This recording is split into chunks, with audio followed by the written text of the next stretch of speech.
Okay, let's see if we caught anything today.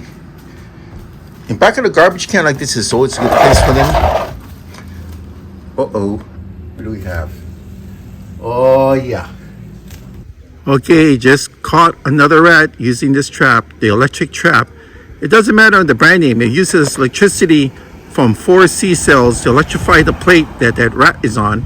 It was lured, you can see in the back, by peanut butter. Peanut butter is in the little trap in the back. And there you have it.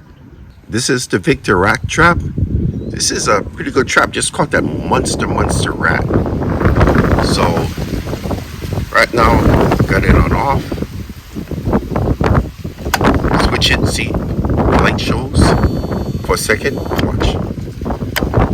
See that? It's on off.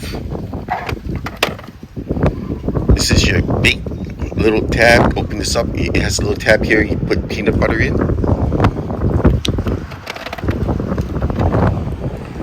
It does tell you it puts out electrical shock, so there is a warning label. I just pulled that sucker out of here, but that's the way it looks with the peanut butter at the back.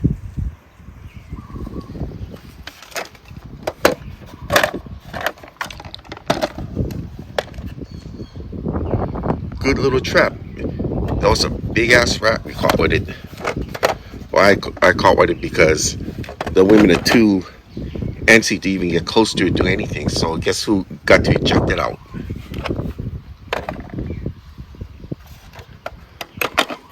So you put in your batteries. There you go. See, you got 4 C cells.